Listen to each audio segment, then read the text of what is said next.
인문학 읽어주는 남자와 여자. 리차드 도킨스의 이기적 유전자입니다.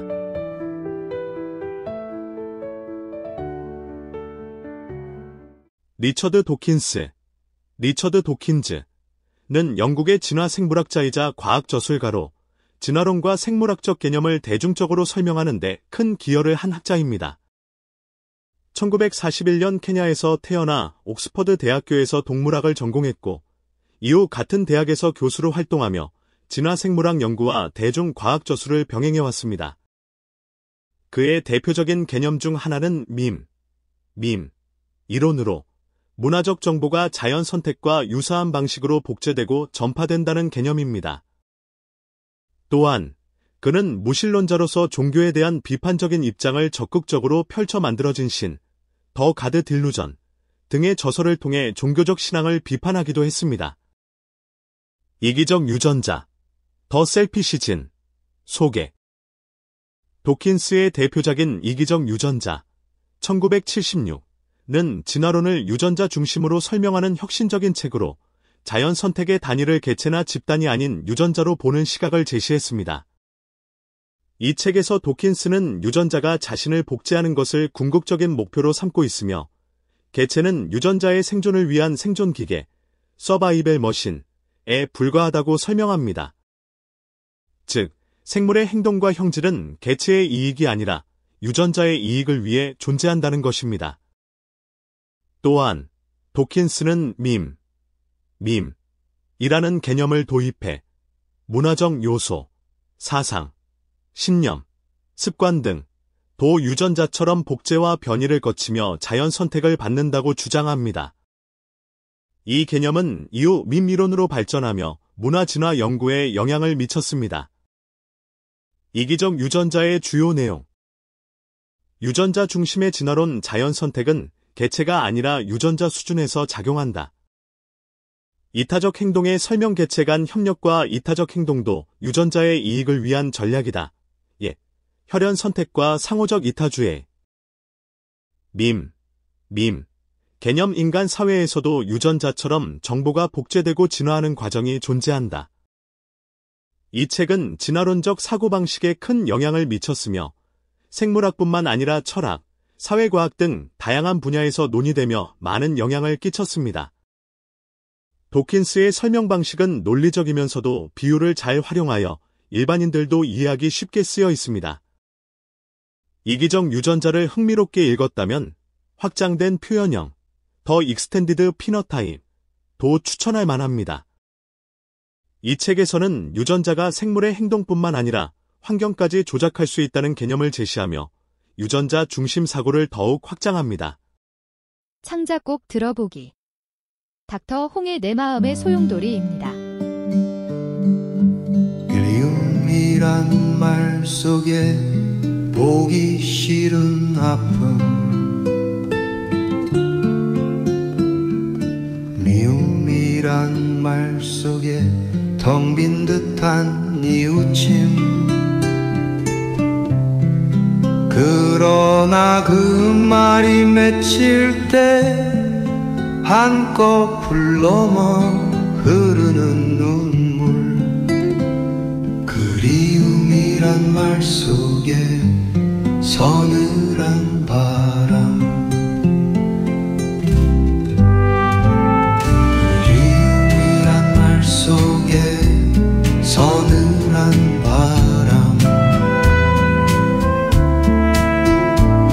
그리움이란 말 속에 지울 수 없는 흔적.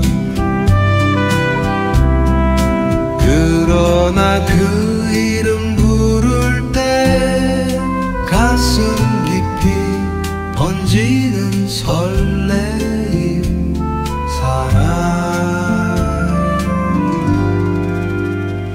사랑이란 말 속에 따스한 손길. 사랑이란 말 속에 지켜주고픈 마음. 그러나 끝내 닿지 못해도 한꺼풀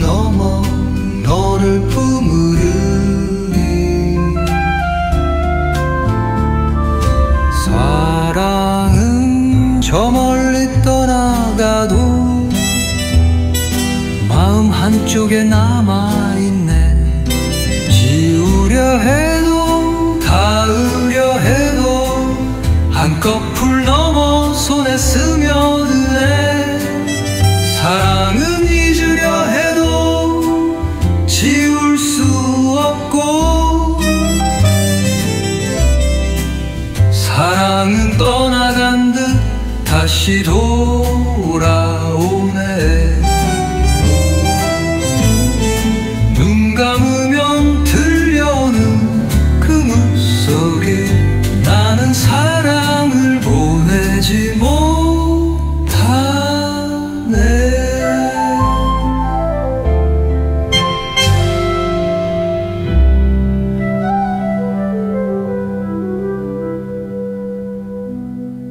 세미 이의 독후가 20세기 중후반 사회생물학이라는 새로운 분야를 연 윌슨, 우연의 산물을 강조한 스티븐 제이 골드 그리고 그의 앙숙인 리처드 도킨스의 업적은 상아탑에서만 논했던 생물학을 일반인들이 잡담할 정도로 대중화시켰다는 점이다. 고리타분한 학문적 서술에서 벗어난 그들의 책들이 서양에서 베스트셀러가 되면서 우리 인간에 대한 새로운 접근법이 화두가 되어 철학을 비롯 모든 방면에 기존의 그것과 다른 정형이 설득력을 확보하여 한자리를 차지하게 된다. 우리의 경우는 이보단 다소 늦은 21세기 초 최재천 등 일부 학자와 출판계의 노력, 그리고 기기적 유전자의 성공으로 생물학에 대한 공론화가 진행되면서 종의 기원까지 완역되는 등 낯선 학문에서 벗어나나 아직도 문학의 전반에 스며들진 못하고 있다.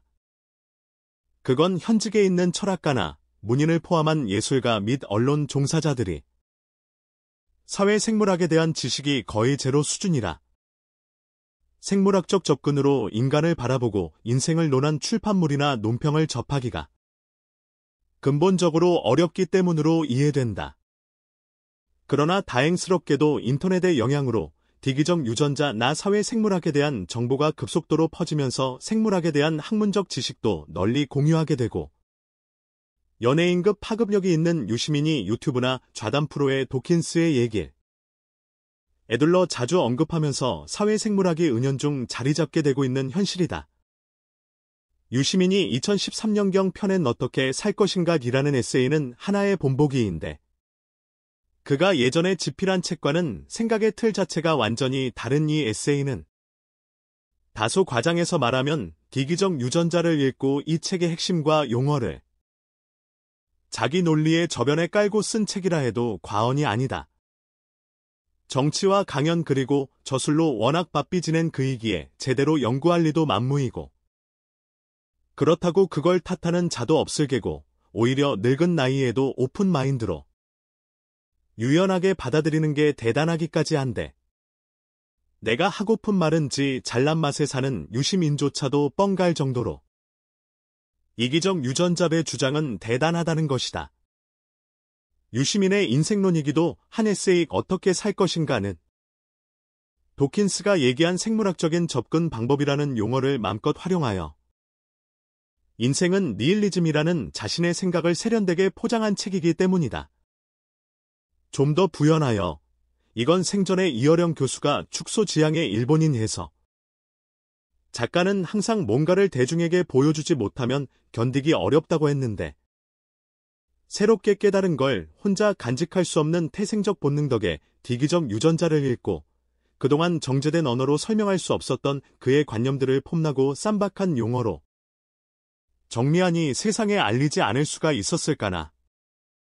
특히 진보와 보수를 구별하는 정의는 아예 도킨스가 디기적 유전자에서 한 얘기를 그대로 갖다 쓰기도 한다. 도킨스에 의하면 유전자는 항상 안전제일주의라 생물학적으로 덜 자연스럽고 부담스러운 것을 꺼려하다 보니 안전을 도모하고 변화를 꺼리는 유전자의 특성이 보수이며 타인의 복지 등 자신과 혈연적으로 관계없는 이들에게 이타적인 행위를 하는 건 진화론적 입장에서 오직 인간만이 가진 특성이며 이를 진보라고 설명한다. 물론 보는 이에 따라 다소 억지스럽고 소피스트적이기도 하지만 나름 그럴듯한 정의인데 유시민 작가는 이를 자기가 생각하는 보수주의와 진보주의로 정의를 내린다.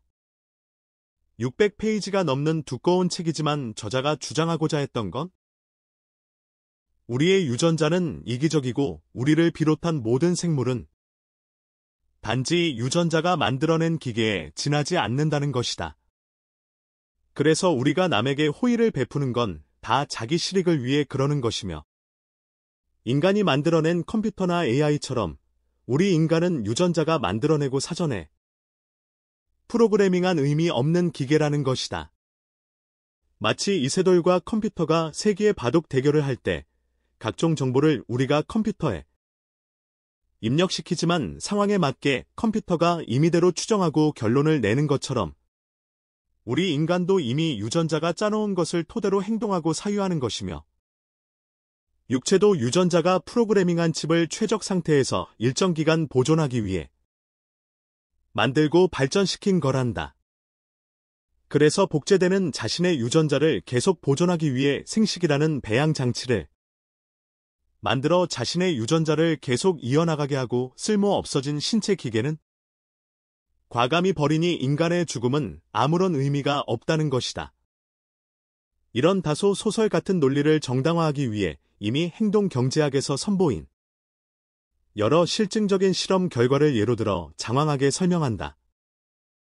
그런데 여기서 한 가지 작가 본인도 찝찝했던 이타적인 행동을 하는 인간의 본성을 설명하고자 파스칼이나 인식론자들이 저지른 인간은 만물의 영장이라는 논리를 인용하여 본인이 주장한 이기적인 유전자 논리를 정면으로 부정하는 궤변을 만들어낸다.